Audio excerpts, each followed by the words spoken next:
Manchester United versus PSG match preview. What's up, everyone? This is Draco, and this is a massive Champions League night.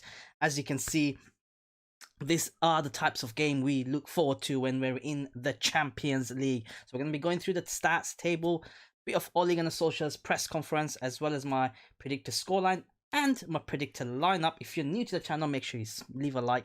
It does help a lot. And let's jump straight in. So we're going to look at the lineup here. This is, I'm going to zoom it in for you guys, right? This is my predicted lineup. So I went for a 5-3-2. This is the perfect game for that legendary, the great counter-attacking football that Ole Gunnar Solskjaer seems to have mastered with this United lineup, United squad.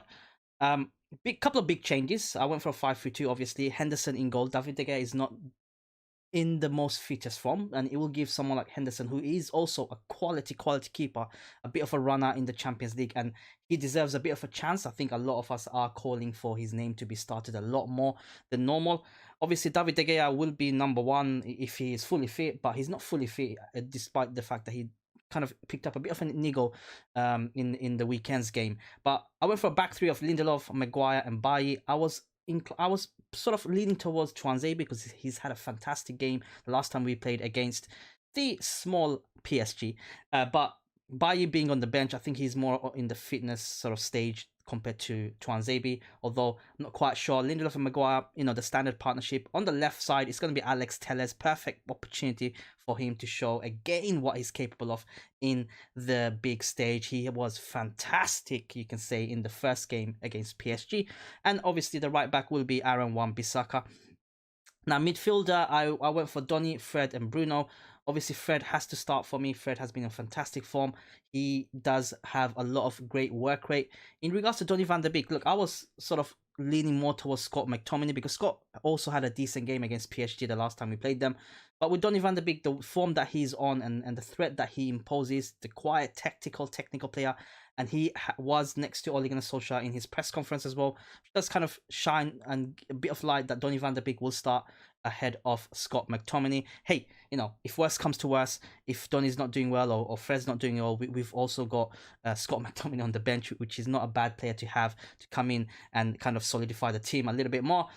Up front, I went for Cavani and Rashford. Again, we'll talk a bit around Cavani a bit later on in the video. But I went for these two and dropped Martial. Martial's not been on best of forms, and I think him being on the bench will have a bit of a added threat coming on if we do need a goal, if we do need an injection of quality and pace.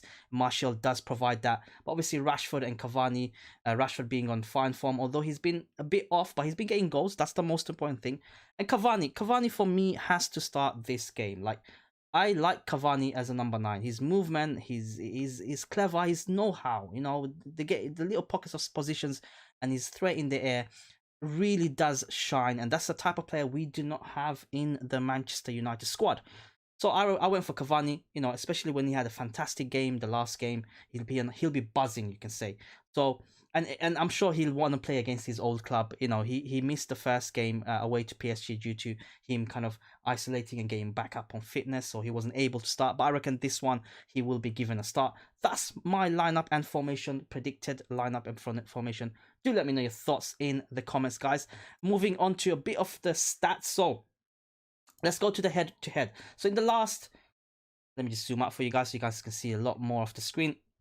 In the last 6 games for both PSG and Manchester United, we have lost 2 games apiece, right? Although PSG drew the last game against Bordeaux, and we have been on fine winning form the last 4 games in all competitions. You can see a lot of great results coming in. PSG has been coming under fire. They've got quality players. They got Neymar, Mbappe, Verratti, Herrera. They've got fantastic players, but there's some sort of fitness issue with them. There's some sort of problems with them. They're not working as hard as they should. And if PSG were to lose, they're in a position to go out in the group stages. We're talking about the finalists of last year's Champions League, and they've been pretty embarrassing so far in the Champions League this season. Albeit the fact that they are still second in the group, but Leipzig, they're expected to beat Istanbul to go above them if PSG lose against Manchester United. Look, a point for us tomorrow, or even better, a win for us tomorrow, will solidify our progression into the next round. However, PSG, what does that mean for PSG? We got to talk about that. It pretty much means that PSG will be gone, right? They will go into the last game. It's going to be between Leipzig and PSG, and we play Leipzig.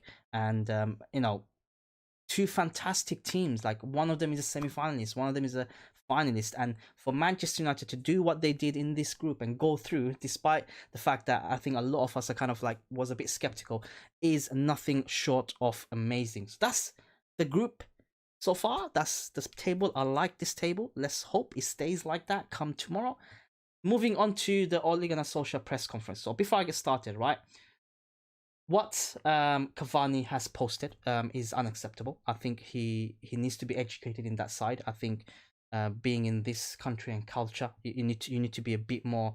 You need to have your eyes open a little bit more and have a bit of sense and a lot of respect. I think Cavani wasn't probably aware. You know, you can say lost in translation, that sort of thing, but it's still unacceptable. However, Ole Gunnar Solskjaer came out and said, in regards to that particular post, which I'm not going to show, we've committed with Edison. He's deeply sorry for the mistakes he's made. There was no malicious intent at all. It was just an affectionate greeting to a friend of his. He's been asked by the FA to explain, so of course he will cooperate and will support him. It's one of those unfortunate situations. He's just come into the country, and in Uruguay is used in a different way than we have. We want to be in the fight against discrimination with everyone. 100% agree with that. Maybe all players coming from different cultures should be educated, and I'm sure Edison has learned the hard way. Of course, of course. Asked if Edison Cavani has been distracted, Edison is ready to play, especially for him to play against PSG, so that will affect him mentally. From knowing him, I know that he will give his energy. He's so professional and experienced. He'll work on his mindset today and tomorrow and be ready for the game. The same goes with the FA. It might affect him, but he'll have to put it in one side when the game is on. The best players can put problems or other thoughts away when they have to. So that's the thing around Edison Cavani. He needs to be educated. I think I do agree with Ole Gunnar Solskjaer said that a lot of the players from around the world, there needs to be a unified education. We cannot accept any sort of discrimination in the game or outside the game, whether you mean it or not, whether you understand it or not, especially if you're in the limelight, if people follow you. And Edison has a lot of fans and he's playing for Manchester United.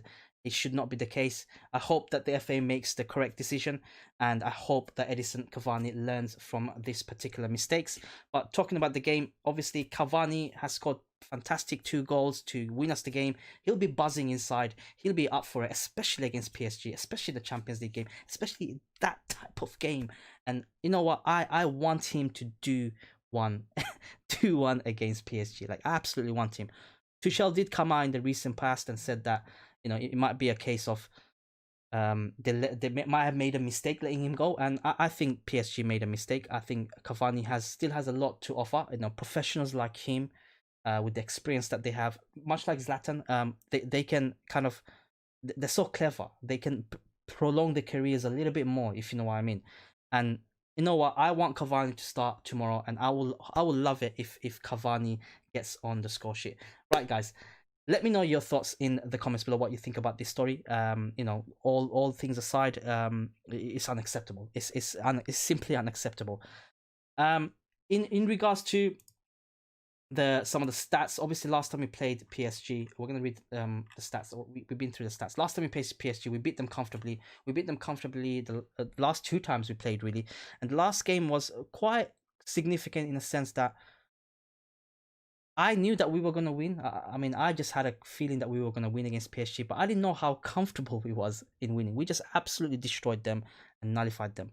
We being at home tomorrow will be very, very good. I think the form that we're in, we do have a bit of niggles of injury popping up. Donny van der Beek injury update is that he had a bit of a knock in the last game against Southampton. But he does seem to be good and fit and ready to go. So thank God for that. We should have a full fit squad. Paul Pogba is back in contention. I don't think he will start. I don't think he should start. He's not fit, and to be thrown into a game like that in PSG, it's not as if we've already qualified and we can kind of take a foot off the gas a little bit. We still need to get a point at least to qualify. So I think Paul Pogba is best that players like that start from the bench. And Ole Gunnar Solskjaer did come out and say that everyone's ready and everyone's fit and everyone wants to play, which is a nice, healthy squad mentality to have. Especially if you have a lot of the players free and ready to play, it gives the manager good headache, good options to tinker around with formations, tinker around with player positions, roles, tactics. And players will be hungry. I'm sure everyone in the training field after last game is buzzing and giving more for the PSG game to be in the lineup, and that's the position I would love us to be in. My score prediction: I think we're gonna concede. I think PSG will come out for a bit of a revenge. I think it's gonna be a case of I'm gonna go 3-1. It's the perfect counter-attacking football game. PSG have to come and attack us. We know that. They know that. I'm gonna go for 3-1 Manchester United win. Let me know your thoughts on your scoreline. Dropping down below, guys. I love interacting with some of you guys. I got some of you guys on Twitter. It's nice as well. But as always, guys, I'll be back tomorrow with my match review. And stay safe and stay far.